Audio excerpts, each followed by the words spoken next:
Silence of the Heart, Robert Adams, Chapter 17, Part 2. What we have to do is stop reacting to anything. The only way to do that is to discover who you are. When you discover your true nature, everything becomes perfectly clear. You are at peace. If something works out, it works out. If it does not, it does not. Your feelings have been transmuted. You never even feel what human beings feel. You just have a great love and compassion for all things. You know that the substratum of all existence is harmony, peace, emptiness. You feel wonderful all the time.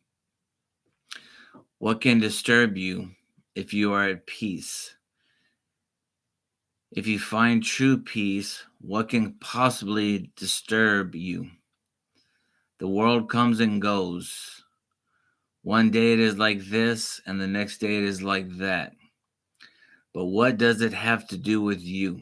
Nothing. You are free. You are not the world. You are not the body. You are not the mind.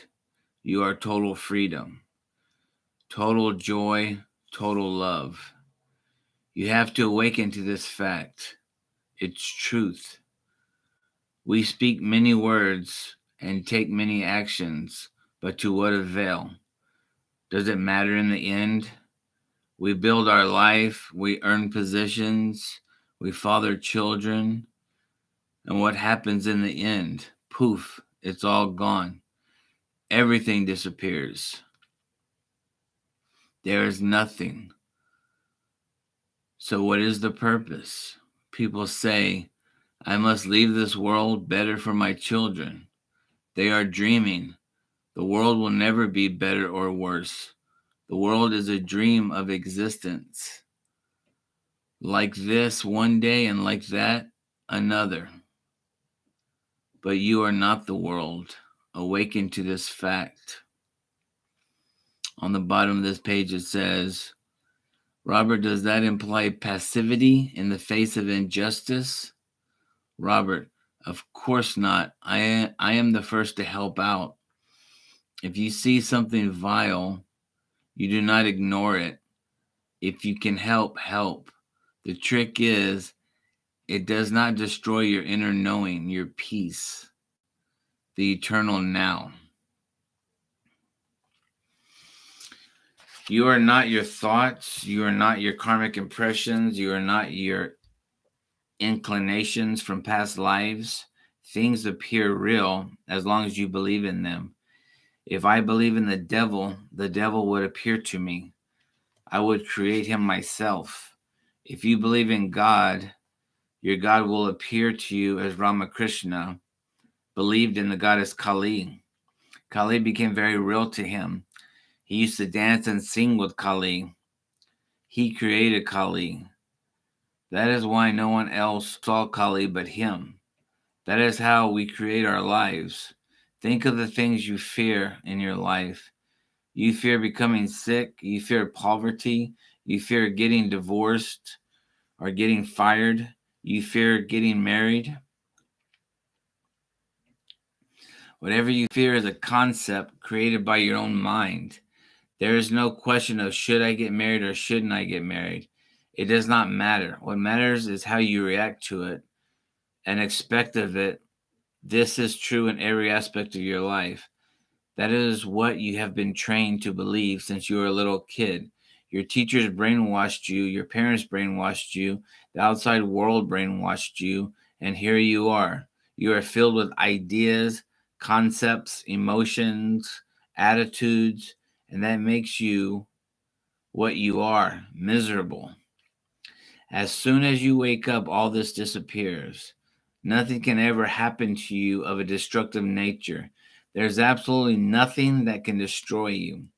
You cannot be destroyed. Your body may appear to vanish, but that is like a dream. You dream that you are doing something, Then you get shot and then you disappear. Then you wake up. My question to you is, what do you believe about yourself and about the world? What is most important to you? I feel that a true spiritual path should be the first thing of importance to you in your life. Why? Because it wakes you up. No matter how good a life you live, you may become the richest and most famous person on earth. You will have to experience the other side of the coin one day and be the poorest, most miserable person on earth. That is the way it works. You may say to me, my neighbor never has any problems. It is like he fell into a pot of gold. Everything he touches turns to money. He is happy as a horse. He has got a beautiful wife, a dog, a house, everything he could possibly need. And look at me. You know, that guy's life has not changed for 40 years. You are making your own conclusions. On the bottom of this page, in parentheses, it says, it is true nonetheless that the love you establish here does not disappear. Therefore, remember the love, karma, and compassion. Robert, how do you explain those who see Krishna, Mother Mary, various saints throughout various traditions? Do they really exist? Robert, on what level? There is indeed a level where the spiritual giants will appear to you if your heart is pure. Yeah, your job is to realize that you must become pure enough to realize your own real nature. And your own real nature is the same nature as theirs. You have not purified your heart enough.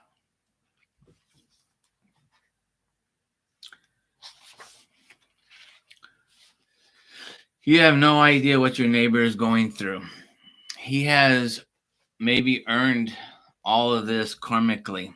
If he does not pull away from it, he might spend his whole life in goodness, in enjoying human goodness, but then he will be drawn back again into the law of karma, which is in his mind, and he does not even know it. And the next time he will be a homeless person. Whatever he does, he won't be able to make a dime. He will try his best, but he will always be poverty stricken. He won't be able to earn a dime, no matter how hard he tries. This is why you should never judge. You have no idea what your neighbor is going through. Never say he or she has a wonderful life and look at mine. Why am I poor? Why am I sick? Why am I this way or that way? The idea is to wake up, not to look at yourself, not to compare yourself with others, but to awaken. When you awaken, something happens that is unexplainable. There is no human words to explain it. When you awaken, you just understand, you feel that these words are inadequate. You become divine harmony. You are no longer fooled by person, place, or thing. You no longer react. As an example, someone tells you that you won the lotto. You won $50,000. You do not become a slave to that. You don't say, it doesn't matter. You exist as yourself. Someone tells you that you lost $50 billion. Same thing, same reaction. You do not become a slave to that. What happens in the human life does not matter. When you know who you are, you do not say it. When you know who you are, you do not say it does not matter. You simply exist. You exist as yourself. You are at peace. No one can ever take the peace away from you, no matter how hard they try. You are not fooled by things. What you do is deal with yourself. You can give yourself because you become your living self. Therefore, you can give yourself away and you are still there, for you have become the infinite self, the divine mother, omnipotence, total oneness with all things. So you can give of yourself, and yet you are always there. We act in accordance with spiritual principles. What Jesus meant We become last, not first. When Ramana Maharshi was robbed, his devotees wanted to attack the robbers, and he said no. It is our dharma to be what we are, and it is their dharma to be what they are. We should not interfere with their dharma, therefore give them what they want. On the bottom of this page, it says, what I mean by non-reaction is you do not become a slave to that. I do not mean that you remain blank, passive, cold. You can enjoy things, but your peace cannot be taken.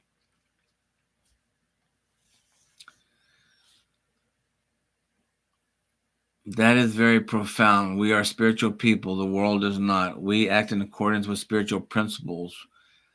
What this really means is that we are human beings and we become last, not first. That is what Jesus meant when he said, those who go first will be last and those who are last will be first. You have to develop great humility. Do not long for anything. Do not want to be rich or famous or great, and do not say, I want to be poor and have nothing either. They are both wrong. Just be yourself. When you are yourself, you will be amazed at how the universe takes care of you. It is like the body with vitamins and medicines. Your body is a natural healing factory and able to heal itself. When we start taking too many vitamins, then we start taking medicines too. The body says, well, you have made that into your God, so now you have to depend on it. Then you have to keep taking these vitamins the rest of your life or you'll get sick. Think about that. You have got to depend on yourself to take care of everything. Now yourself is yourself. There is one self. So we take care of each other. Did you ever think of that? When you think of others, you are making a mistake. The feeling will come to you one day that you are all others. There are no others. There's just the self appearing as others. So how do you treat others as you treat yourself? You just give of yourself automatically. You don't think about it. You don't think about that. You don't that a person is worthy or not worthy.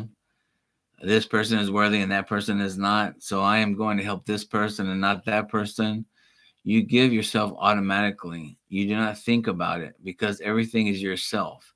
And that includes the mineral kingdom, the vegetable kingdom, the animal kingdom, the human kingdom, and everything else you don't understand.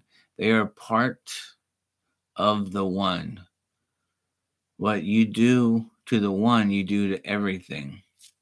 How you treat one person is how you treat the whole universe because everything is one.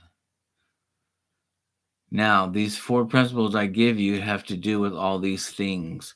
You are supposed to ponder these things. Many of us have been searching for reality for so many years. We have been to many teachers, many groups, but we still haven't found peace. Why? Because we are searching. That is a direct, succinct answer. Because we are searching for something. No matter how many times I emphasize that there's nothing to search for, people still search. Sometimes it would be better if we tore up all the books. Books are only to motivate us, to make us know that there is something else. But there comes a time when we have to go within and try to understand that this what the body really is. Of course, truth, of course, is not a teaching. I do not philosophize. I do not give a teaching as a rule. I simply make a confession. And to most people, it means nothing. But we are not trying to attract most people. Those who feel something in their heart will always come to class or satsang. And you will always attract a teacher that is more to your liking. I do not consider myself a teacher or a guru. I do not consider myself anything at all. But the reality that is left over is your reality. It is omnipresent. There is an unqualified reality, and this is it right now, right here. There are no bodies here. What we see is your own, what you see is your own business. When you see others, you are making a mistake. There never were others. We are looking, always looking for something. We want to find the right teacher, the right teacher is where you are, a person. The right teacher is where you are, person, place, or thing. A person, place, or thing is not the right teacher. He said, the right teacher is where you are, like where you are in your life. It is not a person, place, or thing.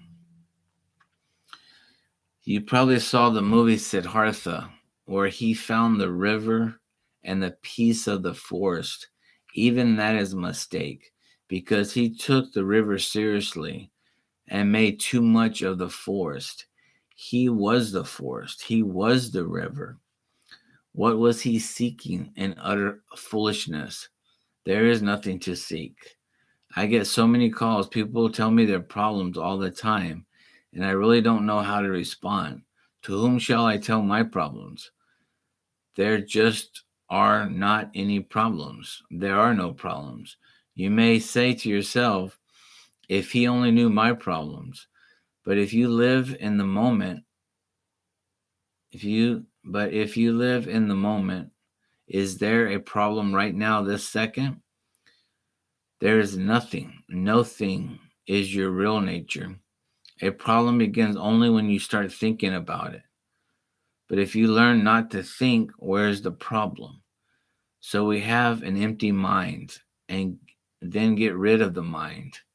And we cannot empty the mind by thinking, only by observation. Only when there is not thought is there reality. There is no sense of saying to yourself, I am Parabrahman, absolute reality. I am the unborn. These are just words. And the next moment you have a problem and you have an emotion and you feel something is wrong, but you keep declaring, I am unborn. I am absolute reality. It is better to say nothing, to believe nothing, and be nothing, and that is just being yourself. It is better just to sit and think of nothing and try to become nothing than it is to chant mantras or to make affirmations or to keep saying, I am Brahman. Just by sitting, you will become yourself. Student, can you say the self is real, or is real a term that does not exist? If you say the self is real, you don't really mean it. If you meant it, you would not have to say it. But you can say it when you are truly yourself because it makes you feel better.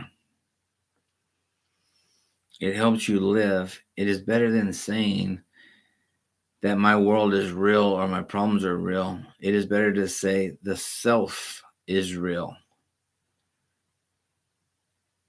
And that is that. Student, what is better than that? To say nothingness is real? Robert, keeping silent, saying nothing. When you ask yourself the question, where does my mind come from? Where does my problems come from?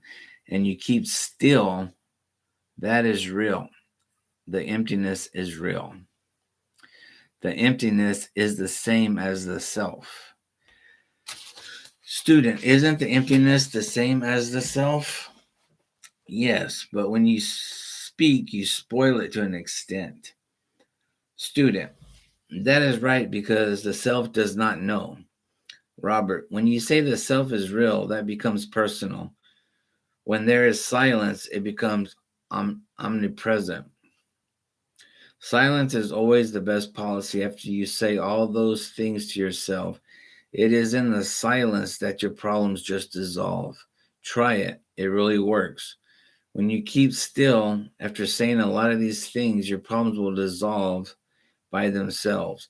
Do not think I am getting rid of my problems because that enhances the problems. Do not think about the problems at all, but work on yourself to see your own reality. and in reality, there are no problems. We can also note that to most people, no matter how many problems, how many times I say this, their problems are very real to them. The problems hold them like a vice. They really feel their problems. To those people, I say, to the extent that you can realize that your mind is creating those problems, in reality, you are mindless. To that extent, the problems begin to dissolve. Repeat this when you wake up. When you open your eyes in the morning, do not go through the four principles all at once. Take one at a time. Even if you don't get to the second that morning and spend an hour or two working on the first one, that is good. You can do these things all your life if necessary, instead of worrying about your problems. Take them one at a time. Student, there are two things that you said which I had difficulty with. One of the things you said is never deal with a problem. Robert, right. Student, and I know we should concentrate on the positive things you were speaking about. That is the essential teaching, to stress all the ideas you already talked about today. But still, in this period of life that we have, as we make these statements, as we move towards this goal, which I can accept, still there is a life to be lived. There are issues to deal with. So it seems to me that when you say don't deal with a problem, this leads to enormous problems. Robert, on the contrary, you are separating both. You are putting them into categories. There is only one. As an example, say somebody cheated you and you sue them in court. When you sue somebody and you are all getting involved in something like that, you are sending up energy. Even if you win the case, you are going to have to sue somebody else and then sue somebody else, and it will never stop. You have set a pattern for yourself. But if you go about it in another way, and if you know the truth about the self, you always know the truth about the guy who cheated, because the both of you are one. Something will take care of you. Student, Robert, let me give you another example. Let's say that we are here all day and we have no money. Tomorrow we are all hungry in the morning, and we say that we are not going to deal with this problem.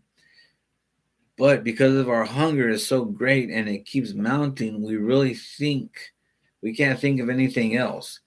Everything we can't think of, eventually we can't think of any of these ideas that you told us because we're so extremely hungry. Robert, let's see. Your first premise is wrong. It does not work like that. I would never work like that. If you are hungry, something will happen to appease your hunger. What you are thinking about is that you sit down and you do nothing. It doesn't work like that. When you know the truth, somebody will knock on the door and bring you food. Something will take care of you.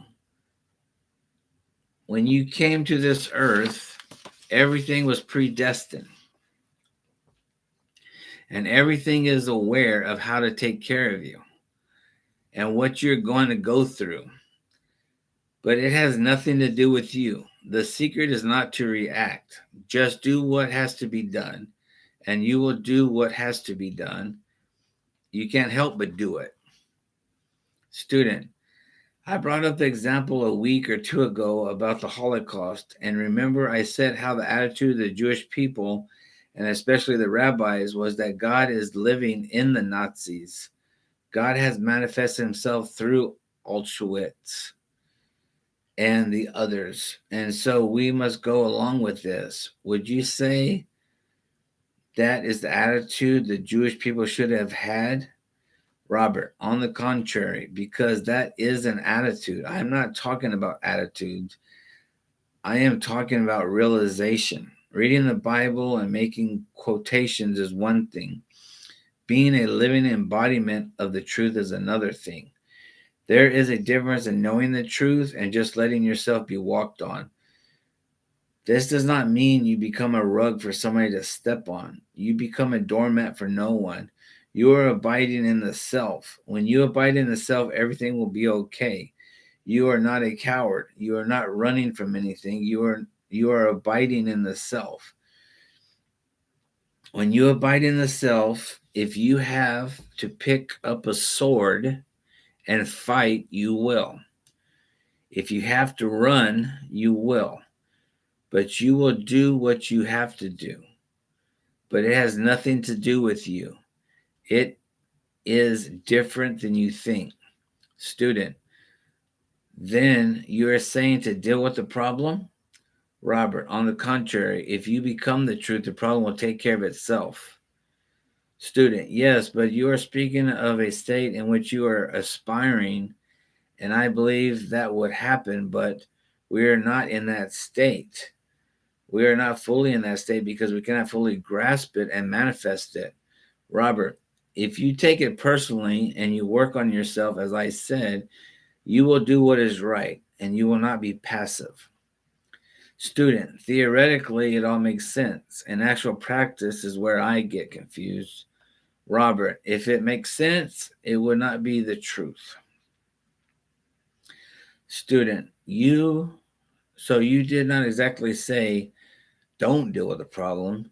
Just realize that the body does not really exist. Your body will do the right thing all by itself.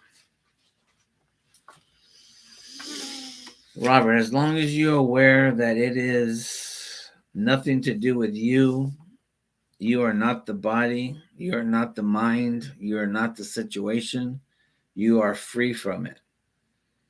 Student, remember what Christ said when he said, put you first the kingdom of heaven?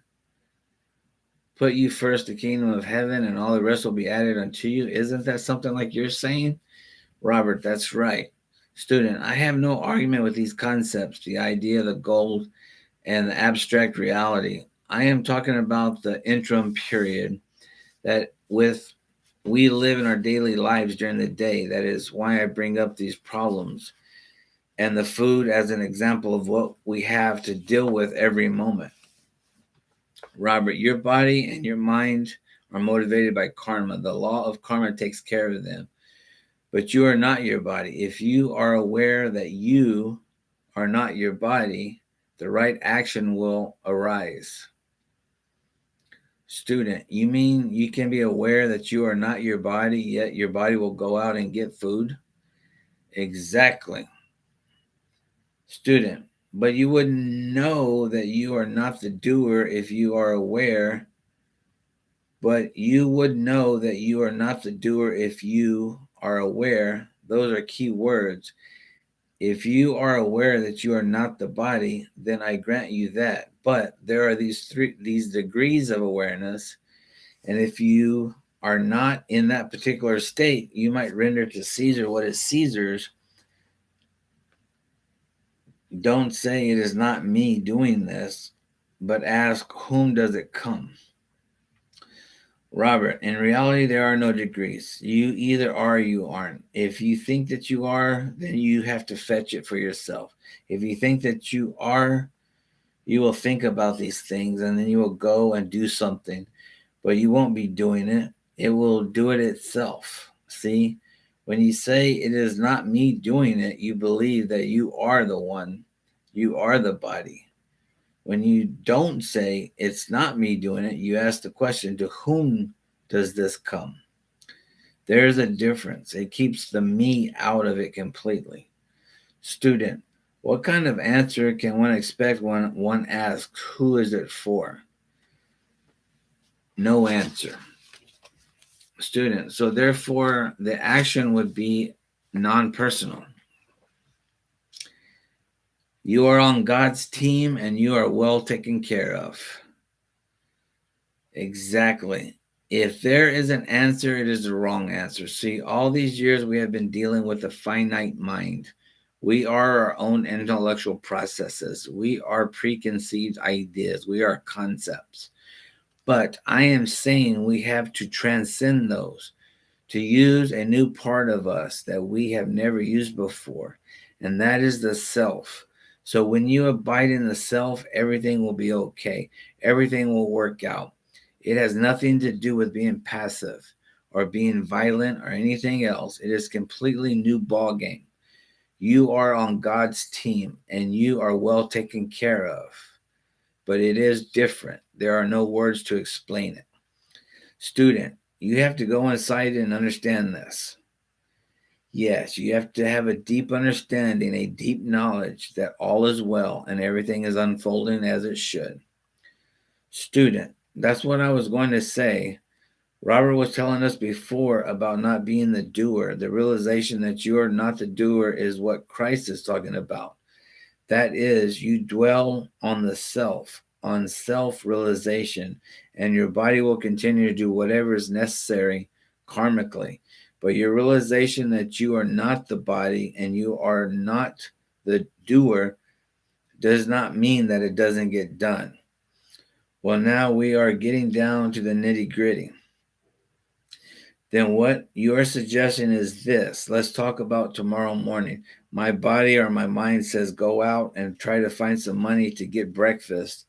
But all the time that I am doing this, I can still think, I am not doing this. I am not going to be getting the money. I am not going to be eating it. Robert, no, no, no, no, no, no, no. When you work on these principles and you are hungry in your body, you will automatically, spontaneously go get food, but you won't dwell on it. Your mind will be somewhere else. Take my life, for instance. When I get up in the morning, I have no idea what is going to happen that day, but I am acting and interacting. I do certain things, but not purposely. It happens spontaneously. I didn't ask to teach class like these. It happened. I never asked for anything. I, it happens because my body does it spontaneously. My mind is not aware, involved. I don't plan except maybe to spend a couple of hours in a certain location. But I have no long term plans. Everything works out. I know it's hard to perceive this. Student, my second point is related to that. You quoted Ramana telling his students to give to the robbers. But couldn't his karma have been protected? Robert, it was not his dharma, his way, or his truth. Student, another teacher could have told his followers to kill the robbers. Robert, on the dharma of self-defense. That is right. In the Bhagavad Gita, Krishna told Arjuna to fight. It depends on the path that you're on. Notice that Krishna, who is a form of God, did not have to fight. He told Arjuna to fight. When you get to the highest, there is only peace. There's no need to do anything. In the martial arts, when one becomes proficient in the highest degree, they do nothing. They don't even defend themselves. They go the other way. They accept being killed. Arjuna was not up there yet. The highest teaching is that everything is being taken care of. Ramana, as a boy, would have died if it were not for his mysterious power, if this mysterious power had not taken care of him. He went into the jungle and into a cave, and he just sat there. He didn't know where his food would come from. He didn't even think about it. It didn't even enter his mind. He just sat there for days until a woman came to help, and she started to feed him. If you have trust and faith, there is a mysterious power that will take care of you and supply all your needs. Student, but while you are paying attention to the spirit, you must function in the world and deal with problems.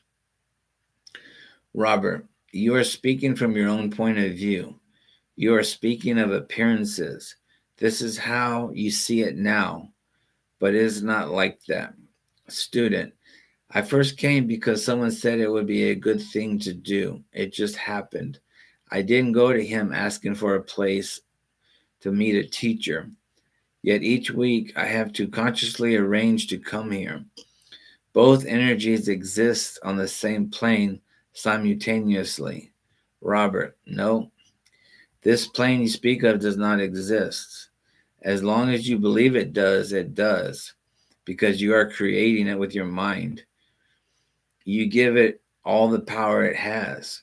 You are its power source. When you take the power away, everything just is. When you realize that you are not the doer, your body will do whatever it has come to this earth to do. Your body follows karma, but your body is not you. That can only be experienced. To most people, that is ridiculous. All that I have said does not mean a thing. Most people want something practical to accentuate the humanhood in them. The highest truth is that humanhood does not exist. When you come to that conclusion, your life will be bliss. Students, so what are you saying about predestination? The soul chooses to be born in a particular time or to a particular life in order to continue its existence? Robert, that is part of the appearance. And if you believe in the body and you believe in your mind, then karma is real and predestination is real. But if you abide in the self, everything else becomes redundant. But in the meantime, on this earthly plane, or this particular plane, one way of describing it is predestination. The answer is there, but if you look at it as a continuum, it is part of the four principles. Nothing appears in the beginning, and there is no end. Student, and if you become realized, you can get off the karmic wheel? Robert, yes, exactly. To put it in an easier point of view so you can understand it, if you believe in the body, again, if you believe in your mind, if you believe that you are the body, then everything else exists. Karma, God, creation, everything exists. But when the realization comes to you that I am not the body, I am not the mind, everything disappears, like the four principles. So that is why the secret is to practice abiding in the self. When everything else will happen, then everything else will happen by itself. You don't try to get rid of the karma or get rid of negative situations, because that is like cutting off a tumor on one arm and it grows back on another arm. You go right to the source, the self, and then everything is resolved. I am that I am, omnipresent, the infinite. Please do not be shocked at some of the things I may say. I am not a teacher, nor am I a lecturer or a minister. I am merely a looking glass so that you can see your own reflection. What you think of yourself, you see in me. I may say certain things you are not used to. Bear with me. You should not accept anything I say, nor should you believe anything I say until you are able to prove it yourself. I simply give you my confession that I am not the body nor the mind, not the phenomenal world, that I am pure intelligence, absolute reality, Sat Chit Ananda, divine mind, unborn, emptiness. When I use the word I am not referring to Robert. I'm referring to the I am that I am, omnipresence, the infinite. I get lots of phone calls from people asking me all kinds of questions. One question that most people ask again and again is, what can I do to resolve my problems? Can you give me affirmations, a mantra, a meditation, a breathing exercise, something I can use? These things have their place, but they will not awaken you to your true self. In all the higher scriptures, it is written that the path of Advaita Vedanta or Jnana Marga is only for mature souls. Now, what does that mean? It's for those who in previous lives have already practiced sadhanas, spiritual practices, breathing exercises, yoga, etc., and now they are ready to awaken. Those to this type of teaching. And the Buddhist scriptures declare that those who want to do yogas or breathing exercises alone are the simple-minded and the ignorant. Now, what do they mean?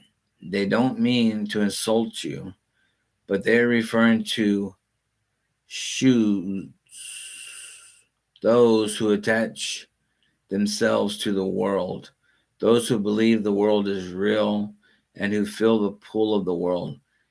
They want to use all kinds of gimmicks to free themselves from their problems, but not to be totally free. Now, what does Jnana Marga teach? We teach simply this: do not accept anything unless you can demonstrate it. Do not believe anything unless you can demonstrate it. Not to believe in anything unless you can use it for yourself and you can see it to be true. To do affirmations, mantras, yoga, and so forth, you will not awaken. You start from the beginning. You simply admit to yourself that you exist. This is the truth. You do exist, don't you? Question mark. The I exist is the practice itself.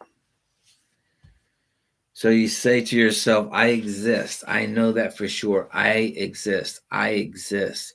That is all I know. I am ignorant of everything else, but I do know that I exist because here I am. And as you keep saying this to yourself, I exist, you begin to put more space between I exist.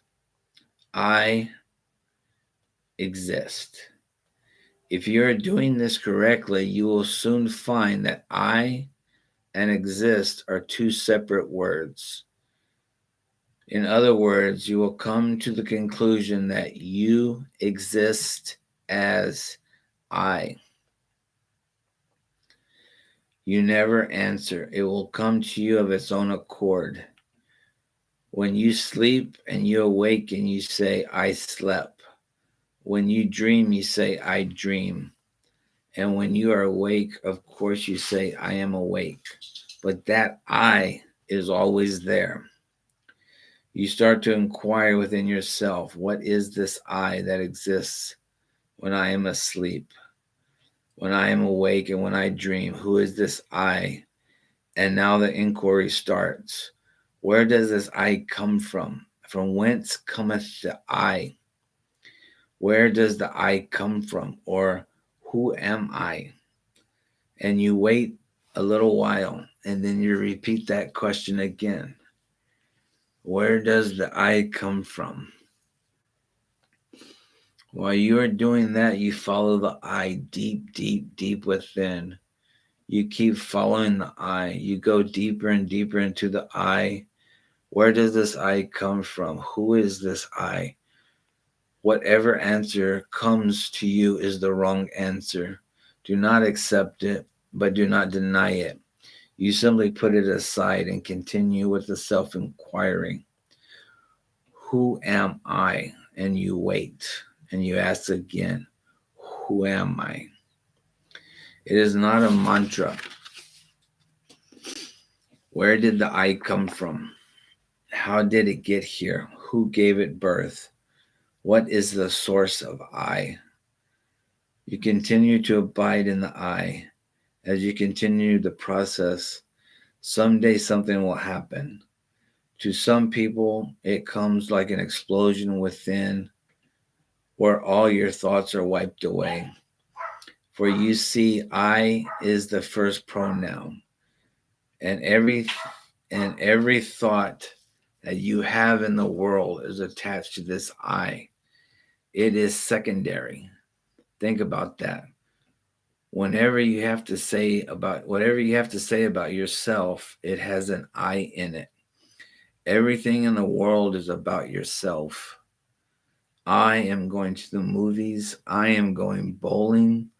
I feel like crying. I feel terrible. I feel wonderful. I feel sick. I feel well. Everything is attached to the I. Subsequently, when the I is wiped out, everything else is wiped out, and all your troubles are over. All thoughts with the I. Now there is no answer to the who am I. When you get to the answer, there will be emptiness, a void. You will be unborn. Emptiness is really bliss consciousness. But it is not a void like you think. It is not emptiness like you think. For want of a better word, you can call it godliness, nirvana, Sat Chit Ananda, bliss consciousness, absolute reality. It does not matter the name you give it.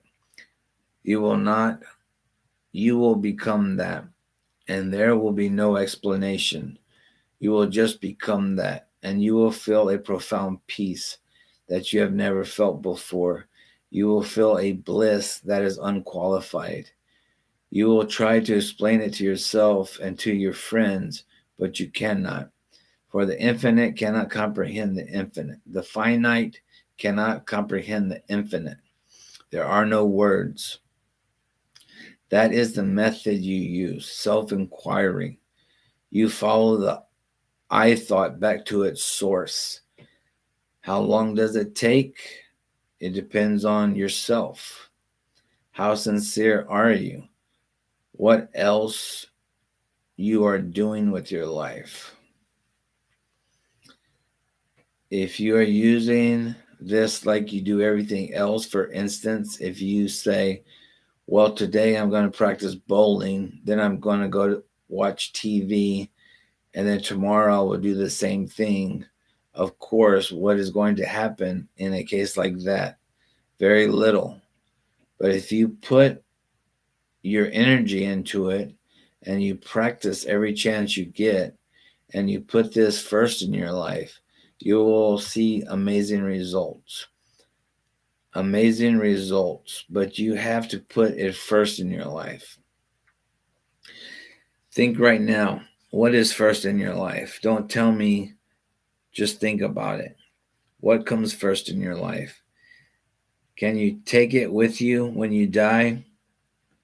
Don't you see by now that you live in a world of constant change? All facts change. Only truth is real, and truth is personal. You have to find it for yourself. For the sincere devotee or student, you will put this first in your life, and then you will start seeing results. But if you are still worried or fearing something, and you think other duties come first, then you have to go to work on yourself. That is why, with great compassion, I give you certain things you can do before you get to self realization. Just before you become self realized, you begin to feel certain things. And those are the four principles I gave you. That comes to you automatically. But you have to, upon awakening, become aware of those principles. You cannot think of them at your leisure, but you sort of have to coax the mind. You have to coax your mind to thinking upon the four principles as soon as you open your eyes in the morning. It is all up to you. So you have two things to do. When you open your eyes, you can either ask yourself, where did I come from? Who am I that slept last night? Who am I that has just awakened? Who am I that exists now? Or you can think about the four principles, whatever is convenient for you. But by all means, if you want self realization and you want to become free, and you want to be free from the ocean of samsara, worldliness, and become blissful, then it is up to you. I can share these things with you, but I can't make you do it. It is just like I can bring you to a gold mine, but you have got to do something on your own, like dig. What comes first in your life again? What comes first in your life is what you become. In the end, you are going to have to leave your body, your thoughts, your possessions, your loved ones. Everything is going to be left in the end. So the wise person searches for truth now and tries to become free now. So let's briefly go over the four principles again, for I feel that they are very important. Another thing I do is this: most ministers, teachers, whatever, philosophers, they always search for new knowledge or new teachings. They research, and then they share with their congregation or their students something new, something profound every Sunday. And of course, you always forget the previous Sunday and you go into new words, and it is a game of words. You can become a living embodiment of truth. I'm going to read the bottom of the page real quick. It says, when I speak of the world, I do not mean you cannot enjoy nature or beauty or go to the movies or have friends. I mean that the pull of the world that incurs suffering. That's what we want to subside. You cease being drawn into the wrong actions. You cease being drawn into man's inhumanity to man. You may learn about the astral planes or reincarnation. You may learn about how to become positive in your life, how to attract the right mate, how to attract money, health, and all kinds of stuff, how to channel, how to do this. And it is all very exciting to the ego. What we do here is we try to remove the ego so you do not get caught up in the world. That is the only way to become happy, truly happy, and to be self-realized. This is why I reiterate and repeat again and again the same principles, so it can be soaked deeply into your subconscious mind and you can become a living embodiment of truth. Student, could you state the four principles again as clearly as possible? Yes. 1, I understand, I feel, I perceive that everything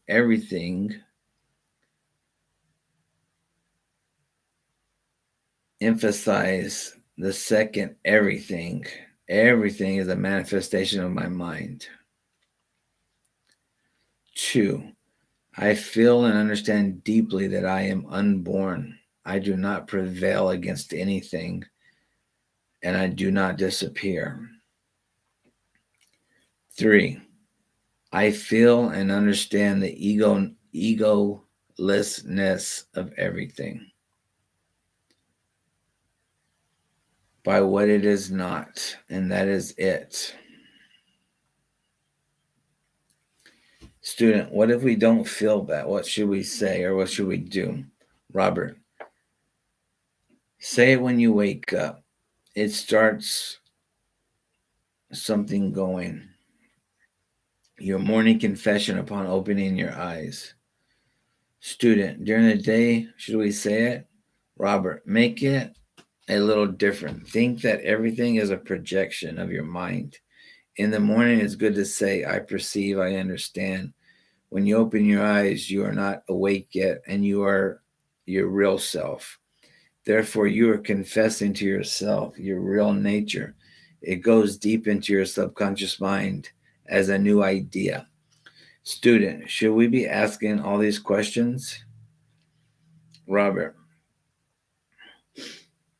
real satsang, our class, is not intellectual. It is the reality of the person giving it. New students are all ask the same questions. That is their perception. No matter what I say, they will never be able, they never will be able to see it until they become it, because they identify with their bodies. It is the ego that wants to know. When you begin to feel that you know less, that is a good sign. At the bottom of this page, it says Robert alternates when referring to his talks as classes, meetings, discourses, and satsang. A real gathering like this cannot be charged for. You cannot pay for enlightenment. Westerners think that satsang costs money. A true enlightened being does not charge to sit with him. That is of the ego. Thus, you receive the teacher's ego. Okay, so then it says, when you begin to feel that you know less, that is a good sign, because you know less about the world and more about the self. The more confounded you become, the more the ego breaks up. Student, isn't the purpose of satsang to ask questions? You have to work on yourself and watch what happens. Robert, yes, but you have to practice the things I tell you and watch what happens.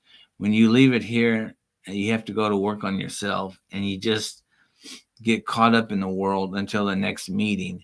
You will see what happens. The 3 vehicles of self-realization. After you learn the 4 principles and they become a living embodiment within yourself, then you learn about the 3 vehicles. Each carry you over the ocean of samsara into the land of self-realization or noble wisdom. That is why they call them vehicles. But you can only feel these vehicles when you have mastered the previous one. The first vehicle is this. You have a deep feeling. Now remember, this is before self-realization.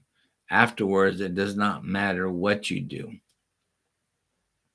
You have a deep longing, a deep feeling to be by yourself. Bow. In the West, they tell you this is antisocial behavior. Now, in the West, they tell you this is antisocial behavior, but you have to have the feeling. In other words, you don't mentally say to yourself, I want to be alone. It is not a mental game you are playing. Because of your inquiry and your feeling and knowing the 4 principles, you have a feeling to be by yourself. So you are not pulled down by the world. To give you an opportunity to make the 4 principles and self-inquiry work.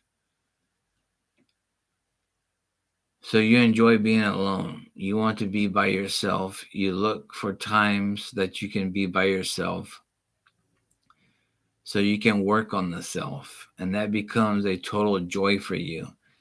It is like total heaven to be by yourself. Not all the time, but most of the time. It is only when you are by yourself that you can argue with yourself. And you can tell off your mind. And you can scream a little if you like. And do whatever you have to do to get rid of the mind. That is the first vehicle. The second vehicle, you have a deep feeling, a deep desire to always be in class or satsang. Now, satsang is not just a spiritual meeting, as most of you know. It is not to gather people to hear a lecture. Who can explain what satsang is? How about you? What is it to you? The third vehicle. You'll have a deep feeling, a deep desire to be around people like yourself. In other words, your old relatives, your old friends, your old cronies that you used to drink with, get high with, or whatever you did with them. They don't turn you on anymore. You want to be with spiritual people like yourself. You are not putting this on. You're not imagining that you want to do that because I told you to do it. From your own practice, you become that. It is an inner feeling, a deep inner feeling. Those are the three vehicles. Three methods on the path. Not my will, but thine.